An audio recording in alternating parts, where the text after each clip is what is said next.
Let's just start with the uncomfortable truth nobody likes saying out loud. Most Thailand budget videos online are nonsense. Not wrong, not slightly off, just fantasy economics with palm trees in the background.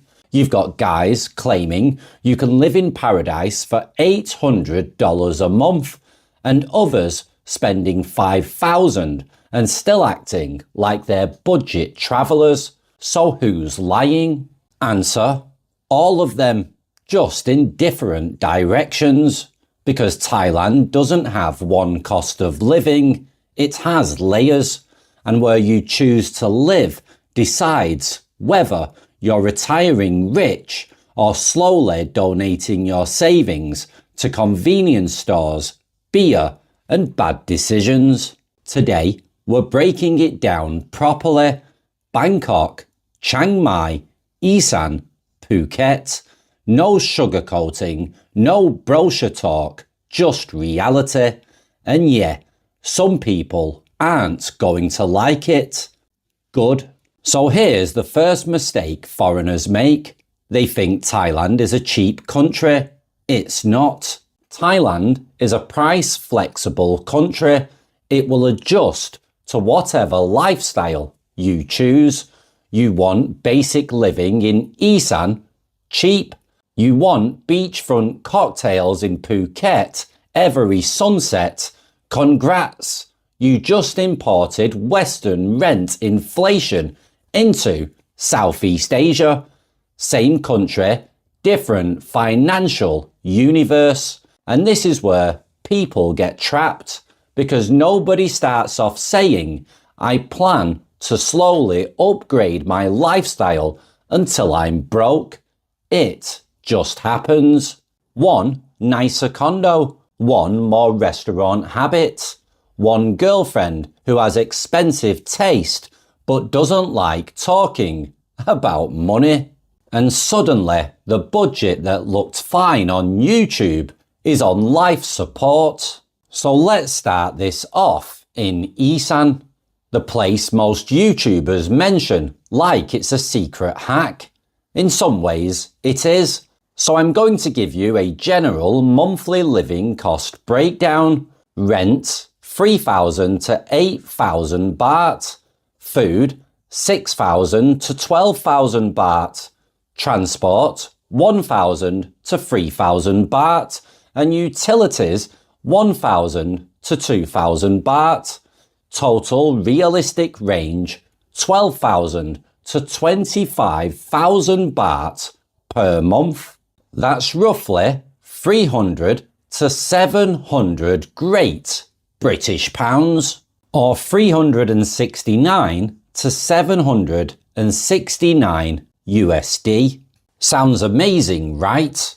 And it is, until reality shows up. Because here's what nobody tells you. Isan is cheap because it's not built for expats. Limited healthcare options. Language barrier is real. Fewer social circles unless you integrate fully.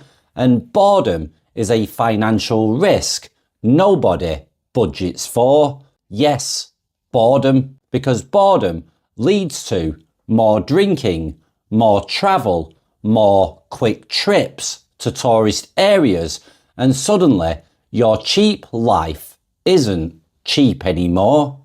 Isan is where people go to save money. It's also where some people go to disappear. Next, we have Chiang Mai, and Chiang Mai is where budgets go to feel sophisticated.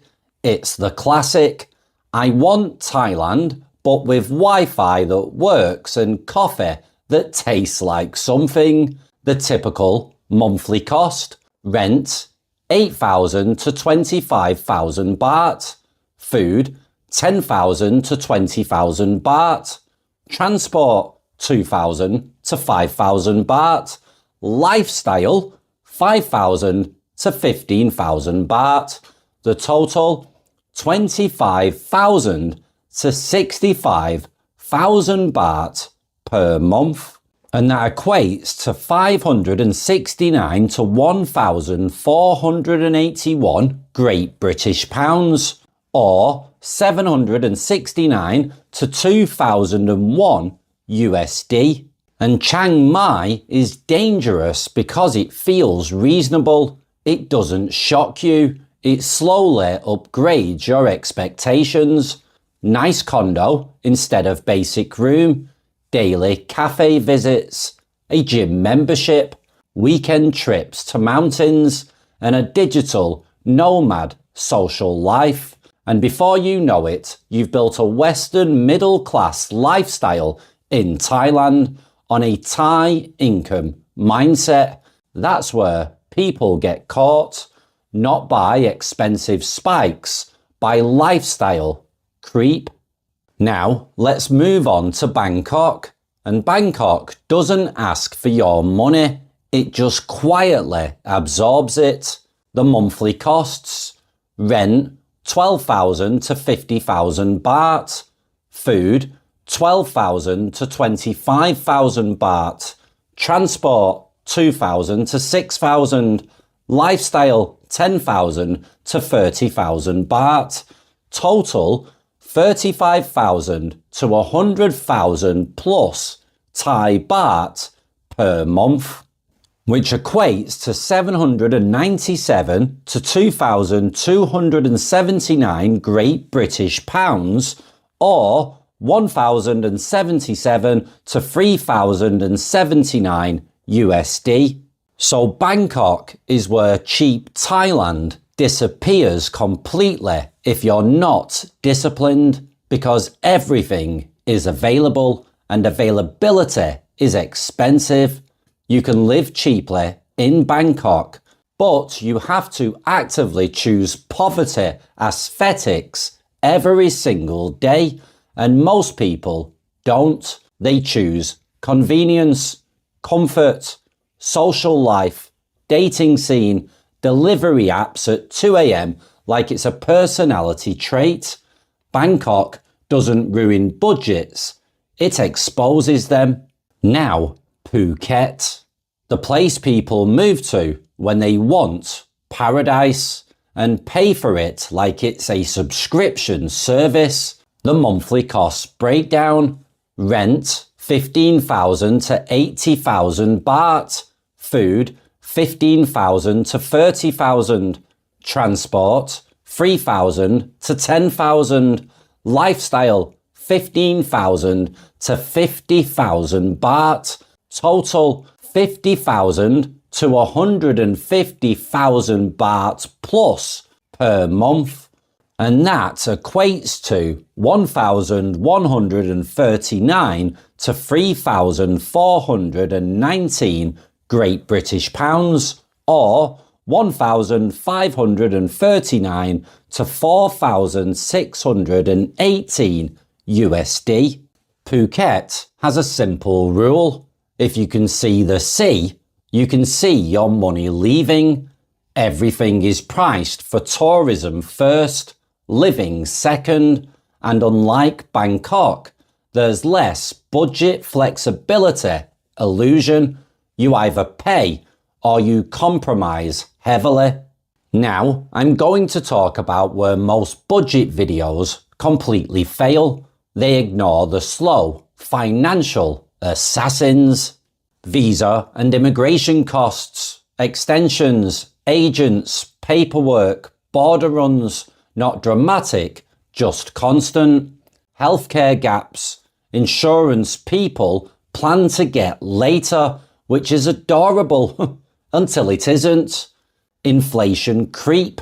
Your rent doesn't stay low forever. Your lifestyle doesn't stay simple forever also. Thailand adjusts. Relationship economics. Nobody wants to talk about. But long-term relationships in Thailand often come with financial expectations that evolve quietly, not scams, just reality. Convenience addiction, delivery apps, taxes, comfort spending, small daily costs that become monthly damage reports. individually, harmless, together, brutal. So, retiring in Thailand isn't about the country, it's about the system you build inside it. You can live in Isan cheaply and stay disciplined, live in Chiang Mai comfortably and manage lifestyle creep, or live in Bangkok or Phuket and pay for convenience and energy. But here's the dividing line. Surviving is living month to month without flexibility. Retiring rich is having space to absorb shocks without panic. Same country, different outcomes. And the uncomfortable truth, most people don't fail because Thailand is expensive. They fail because Thailand is flexible and they slowly choose the expensive version of everything, one decision at a time. Thailand doesn't destroy budgets, it reveals them. And if your numbers only work on paper, in the real world, they don't survive contact with reality, lifestyle, or convenience. So the real question isn't how much does Thailand cost? It's how expensive is the version of Thailand you're about to fall in love with. So if you enjoyed this video, make sure to like, subscribe, and stick around, because on this channel, we don't just talk about Thailand, we talk about the reality behind it.